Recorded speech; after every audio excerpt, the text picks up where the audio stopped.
Welcome बच्चों। शुरू करते हैं। देखो बेटा, आइसोथर्मल प्रोसेस टेम्परेचर कांस्टेंट होता है। सर पहले आपको देखो, इक्वेशन ऑफ स्टेट एक आइडियल गैस की कौन सी प्रोसेस है? आइसोथर्मल प्रोसेस में PV is equal to NRT. अच्छा एक चीज बताओ सर, आप ही कह रहे हो टेम्परेचर बदलेगा नहीं, नंबर ऑफ मोल्स नहीं बदलते। क्योंकि सर देखो, जितने मोल्स हैं वो तो हैं, ऐसे तो नहीं है कि गैस का मास बदल गया, मास तो नहीं बदलता कभी भी। और सर नंबर ऑफ मोल्स होते हैं गिवन मास अपॉन में मोलर मास, गैस का मास नहीं बदल रहा तो सर नंबर ऑफ मोल कैसे बदलेंगे? Universal gas constant, temperature is constant, तीन कांस्टेंट को मल्टीप्लाई करोगे automatically sir PV is equal to constant. और अगर पीवी कांस्टेंट है तो initial pressure multiply by initial volume is equal to final pressure multiply by final volume. क्योंकि sir ये कांस्टेंट के आ जाएगा, ये कांस्टेंट के, और के की वैल्यू क्या है? यही एन आर टी। सिंपल है सर जी, बहुत सिंपल है। अच्छा ऐसी बात है। और सर ये क्या बना रखा है? देखो सर, ये इनिशियल स्टेट है, ये फाइनल स्टेट है, और ये कोई सर इंस्टेंटेनियस वैल्यूज हैं प्रेशर और वॉल्यूम की। ओके, अब ये ग्राफ ऐसे नीचे को काहे जा रहा है? एक चीज बताओ सर, आप ही कह रहे हो PV is equal to constant, कहां से उधर से आ रहा है, इसका मतलब पी के डिवाइड बाय वी। और सर आप ये भी कह सकते हो 1/v, और इनडायरेक्टली ये y है, ये x है, x और y एक्सिस को डिनोट कर रहे हैं ना, तो sir y inversely proportional to x। ये ग्राफ x और y के बीच में भी तो ऐसे ही बनता है। हाँ पता है, पर पता है। अच्छा अगर पता है बच्चों, देखो मैं क्या कह रहा हूं ना सर, अगर मेरे को वर्क, अच्छा वर्क डन निकालते कैसे हैं? देखो कोई भी थर्मोडायनामिक प्रोसेस हो sir, area under pressure volume graph अगर आप निकाल दोगे वर्क डन आ जाएगा। पीवी को 2 मिनट हटाता हूं, ये एरिया। अब मेरे को ईमानदारी से बताओ, क्या बताओगे सर? इंटीग्रेशन ना लगा ले? बिल्कुल। तो सर देखो, y डॉट डी एक्स से आप इंटीग्रेशन में एरिया निकालते हो, इधर y कौन है? p, dx कौन बन जाएगा? dv। एरिया निकालोगे, इस एरिया से वर्क डन मिलता है अपने आप को। और ये वर्क डन क्या है? Work done by the system. अगर मेरे से कोई ये पूछ ले सर इंटरनल एनर्जी चेंज होगी, तो मेरा आंसर है नहीं। आइसोथर्मल प्रोसेस में इंटरनल एनर्जी चेंज नहीं होती। काफी बच्चे कहते चलो रट लेते हैं, रटना, रट्टा नहीं मारना। रट्टा क्यों नहीं मारना? देखो बेटा, दुनिया का कोई भी थर्मोडायनेमिक सिस्टम है ना, उसकी इंटरनल एनर्जी डिपेंड करती है किस पर? टेम्परेचर पर। सर देखो, टेम्परेचर बढ़ेगा इंटरनल एनर्जी बढ़ेगी किसी भी सिस्टम की, टेम्परेचर घटेगा इंटरनल एनर्जी घटेगी।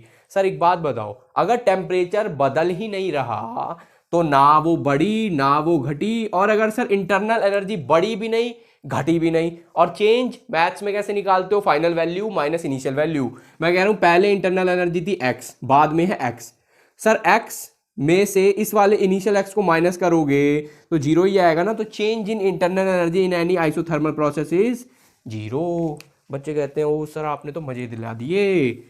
देखो अब दिक्कत क्या है सर, टेम्परेचर कांस्टेंट है मानते हैं, लेकिन प्रेशर भी बदल रहा है, वॉल्यूम भी बदल रही है, तो इन दोनों की इकट्ठी इंटीग्रेशन तो हो नहीं पाएगी। वेरिएबल दो है ना, या तो सर वॉल्यूम की इंटीग्रेशन करोगे या प्रेशर की करोगे। अरे मैं एक काम ना करूं सर, उधर से अगर मैं निकालने की कोशिश करूं, ध्यान से देखना sir, P is equal to हो जाएगा N R T by V.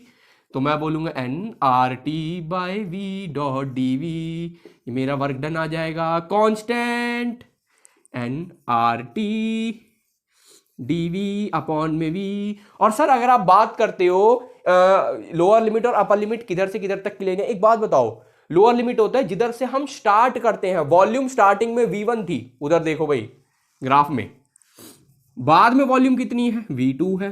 तो सर ये हो जाएगा एन, और इसको 2 मिनट मिटा दूं बेटा, देखो स्क्रीनशॉट लेना तो ले लिया करो। dx अपॉन में x की इंटीग्रेशन होती है log x प्लस का c, क्योंकि इधर लिमिट लग रखी है तो सर कांस्टेंट प्लस में आएगा नहीं। ओके, तो N R T log V, V1 से V2, इसको 2 मिनट मिटाते हैं ओ भैया, स्क्रीनशॉट ले लेना। तो सर देखो, अंदर मैं ना इस बॉक्स को सॉल्व करके दिखा रहा हूं तुम बच्चों को, पूरा नहीं कर रहा अभी। एक मिनट रुक जाओ भैया। Log oh sorry sorry sorry log V2 minus का लॉग V1, ये मैंने जानबूझ के करा है, तुम बच्चे सब पढ़ चुके हो। लॉग M माइनस का log N is equal to log M upon N। तो सर मैं यहां पर ये जुगाड़ लगाऊंगा तो वर्क डन आ जाएगा NRT लॉग M क्या है V2 डिवाइड बाय V1। एक चीज और देखो सर, वो ये है आप ही कह रहे थे कि P1 V1 is equal to P2 V2, तो therefore V2 by V1। Sir देखो V1 को इधर ले जाओगे तो ये इधर चले जाएगा P1 by P2। Work done आप ऐसे भी निकाल सकते हो। और ये लॉग कौन सा है, नेचुरल लॉग है, आपकी बुक में शायद ऐसे भी लिखा हो इसकी जगह पर ऐसे करके, ठीक है। तो सर एक दूसरा फॉर्मूला आप ऐसे भी बना सकते हो, W is equal to V2 by V1 की वैल्यू रख देना NRT log P1 divide by P2। बच्चे कहेंगे मजा अब भी नहीं आया, तो मजा भी दिलाया जाएगा, मजा दिलाया जाएगा।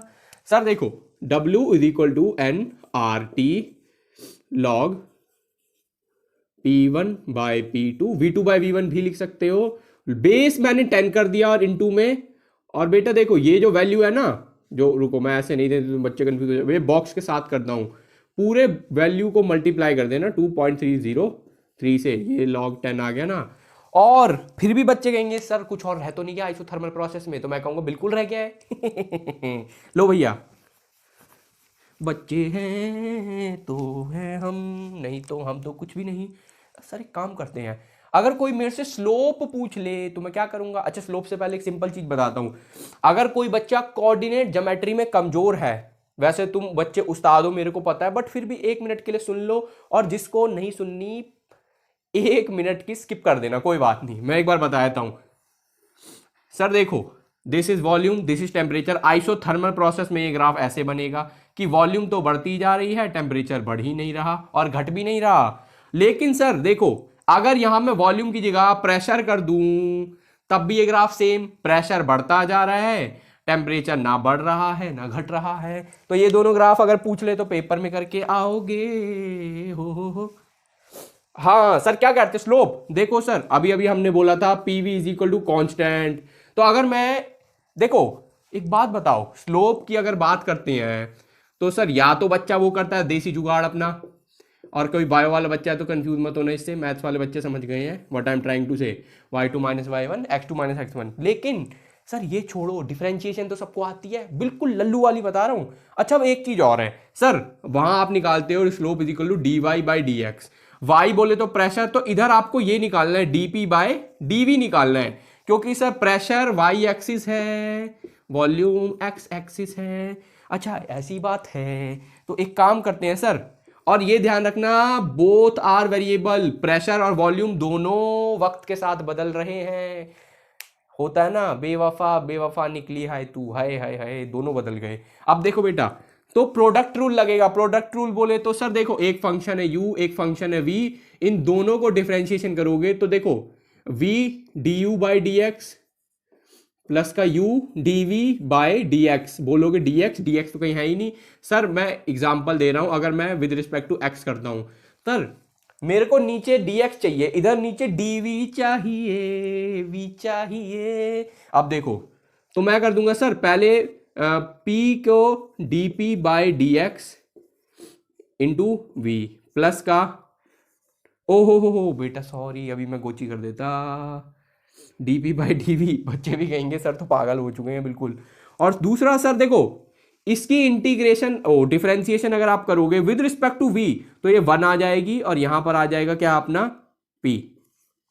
कांस्टेंट की डिफरेंशिएशन 0 है। सर इसको इधर ले जाते हैं तो v dp by dv is equal to है माइनस का p, और हाँ ये अगर हटाओगे ये मल्टी, देखो उधर जाके डिवाइड होगा, आपको इतना पता है। तो सर देखो ये डिवाइड हो चुका है, ये आपका स्लोप भी आ गया। वैसे इतना कोई पूछता नहीं है, बट हाँ बच्चे को नॉलेज में जरूर होना चाहिए।